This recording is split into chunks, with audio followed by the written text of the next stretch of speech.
Vamos lá, então, bom dia para quem está assistindo aí depois. Hoje a gente vai falar sobre o Max Weber, especialmente sobre os 4 tipos de ação que ele define.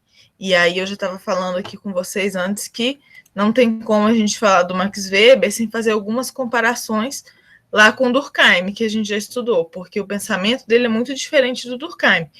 O simples fato dele fazer essa diferenciação de 4 tipos de ação, tentando entender a motivação do indivíduo, já faz a gente perceber que ele tem uma sociologia muito diferente da sociologia do Durkheim, né? A gente vai chamar a sociologia do Weber de compreensiva. Ele vai tentar compreender qual que é a motivação do indivíduo para agir. Ele vai dizer que isso importa, isso vai ser uma das partes centrais da teoria dele, né? Já dá para a gente perceber como que isso é diferente em relação ao Durkheim, que dizia sempre que se você está agindo porque a sociedade te ensinou, porque a sociedade te coagiu, porque a sociedade... Então, você não era genuinamente o dono dos seus desejos, dos seus pensamentos, você simplesmente tinha aprendido aquilo e estava manifestando aquilo, né? Lá para o Durkheim não me interessaria pensar qual que é a sua motivação, porque é a sociedade que está te coagindo. Para o Weber, ele vai achar isso tão importante que ele vai sentir a necessidade de classificar 4 tipos de motivação para ação social diferentes, né, que são as motivações do indivíduo. Ele vai falar, vai ter aquele indivíduo que vai estar tendo uma ação com base na tradição, então, porque o meu avô já fazia, porque meus pais faziam, eu continuo fazendo, porque isso é uma tradição. Vai ter aquele indivíduo que vai estar agindo em algum momento porque por uma questão afetiva, então ação afetiva é um outro tipo de ação que ele caracteriza, e qualquer tipo de afeto aí, né? Então, raiva, ódio, orgulho, amor, ciúme, tudo o que vem da nossa parte sentimental entra aí em ação afetiva. E aí, no vídeo que vocês viram por último, né, é interessante porque ele já diferencia um pouco o fato de que esses 2 tipos de ação que eu acabei de citar agora, eles são mais comuns em sociedades menores, né, naquelas que ele vai chamar de comunidades, onde todo mundo se conhece. Ah, eu não conheço você, mas eu pergunto, mas você é neta de quem? Ah, eu conheço seu avô, né? Eu conheço sua família. Então, aquelas comunidades pequenas onde todo mundo se conhece são as comunidades em que você vai ter mais espaço para tradição e mais espaço para ação afetiva. Os 2 próximos tipos de ação são os tipos de ação racionais. Ação racional com relação a valores. Achei uma carteira na rua. Eu vou devolver essa carteira porque eu entendo que o certo é eu fazer isso. Então, eu vou pensar sobre isso, eu vou olhar lá a identidade, o nome da pessoa, vou buscar essa pessoa na internet, eu vou procurar devolver. Ou eu vou ficar com dinheiro para mim e jogar a carteira no lixo. Isso também é uma ação com base no valor. Eu entendo que não é importante isso aí que você está chamando de, né, de honestidade ou do que for. Eu tenho um valor diferente do seu. Então, seja lá o que eu decidi fazer com essa carteira, eu estou fazendo em relação ao valor que eu tenho, mas é uma ação racional. Eu vou pensar e vou tomar uma decisão. E a ação, né, o 4º tipo de ação aí que mais vai prevalecer na sociedade capitalista é o tipo de ação racional com relação a fins, né? A fim, quando você tem um objetivo, né, que é o que ele está chamando de fim, você pensa um objetivo e aí você traça uma forma de chegar a esse objetivo, né? Que é, na verdade, a maioria das nossas ações, né?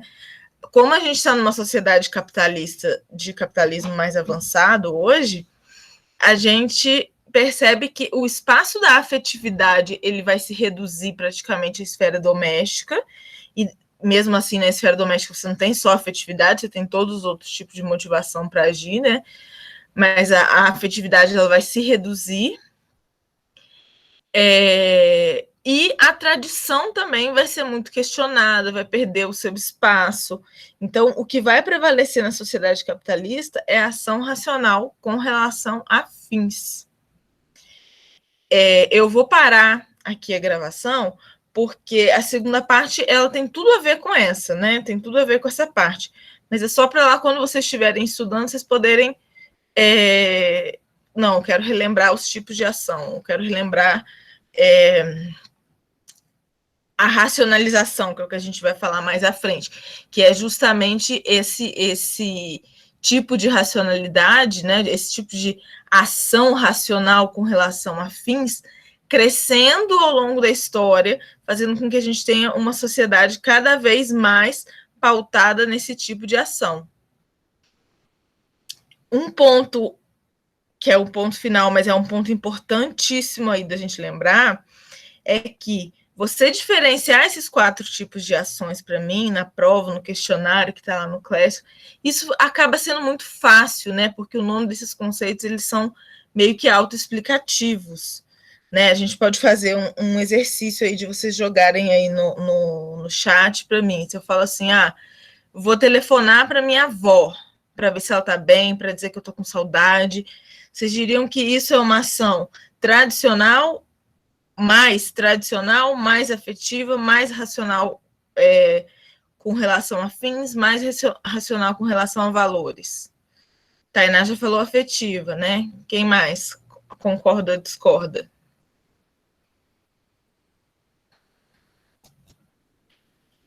Tô telefonando para minha avó para falar que eu tô com saudade, para saber como é que ela tá, para dizer que a pandemia tá difícil. Saber que ela tá se cuidando, se ela tá se cuidando. É isso aí, tá certo. É afetiva mesmo, né? Leonara também, né? Afetiva, beleza.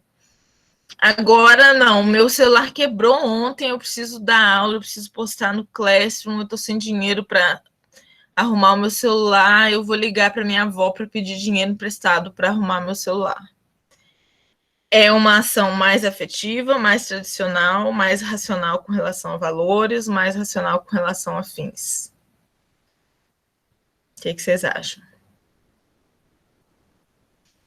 Se preferir abrir o microfone também pode. Racional com relação a fins para Tainá. Quem mais? Leonardo, racional também.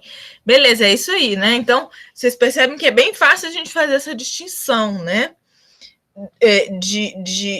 Em provas também isso aparece, e isso vai ser bem fácil para vocês, né? Diferenciarem. É uma ação principalmente racional com relação a fins. É uma ação principalmente afetiva, ou uma ação, eu vou à igreja porque meu avô vai, porque meu bisavô já ia naquela mesma igreja. Então, ela é principalmente tradicional. Então, a gente consegue fazer essa distinção. Importa perceber aí que o último ponto que eu estou falando é que, na prática, elas vão se misturar um pouco, né? Ou vão se misturar bastante, elas vão aparecer sempre misturadas. São essas categorias que vão aparecer nas provas, elas são categorias analíticas para a gente pensar a realidade, para a gente refletir, para a gente categorizar, para a gente estudar, né? Mas, na prática, você pode ter essas ações misturadas, né? Certamente, quando eu ligar para pedir dinheiro para minha avó, eu também vou querer saber como é que ela tá, eu também vou querer saber. Então, não é puramente racional com relação a fins, ela é principalmente racional com relação a fins. Mas, em alguns momentos, você vai ter isso misturado, né? Um exemplo que eu achei interessante é o seguinte, ainda falando da questão na realidade, né? Como que no dia a dia é mais difícil você categorizar do que lá nas provas, né? Essas 4 categorias, elas são bem diferentes, são fáceis de você perceber. Como que lá no dia a dia, às vezes pode ser mais difícil, né? Você está pedindo uma caneta emprestada para o colega. É uma ação racional com relação a fins, né? Você precisa de uma caneta, você traça um objetivo, o que eu posso fazer agora? Não dá. Tem jeito de eu ir comprar uma caneta, não tem jeito de eu voltar em casa para buscar, vou pedir para o meu colega. Um sociólogo olhando para isso vai dizer uma ação racional com relação a fins. A sua colega que está sentada do seu lado, que sabe que você que esse colega é seu crush, digamos assim, né? Você está apaixonado por ele, e que viu que sua caneta está dentro dessa mochila, ela vai falar, não, isso é uma ação afetiva. Parece uma ação racional com relação a fins, mas ela estava só querendo puxar papo com o colega, por exemplo, né? Então, assim, na prática, não é tão fácil assim de você ver qual que é a motivação de um indivíduo. Mas nas provas isso vai ser muito tranquilo, tá? Eu só acho bem necessário a gente chamar atenção nesse ponto. Na prática, essas ações elas se misturam e você precisa realmente conhecer o contexto para ter certeza do que seria. Mas em relação às provas, vocês podem ficar tranquilos.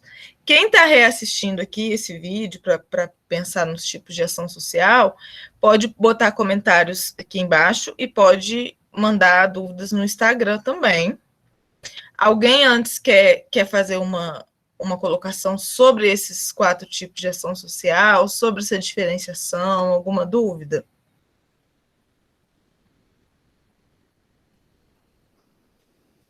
Então, beleza. Beijos para quem está assistindo depois.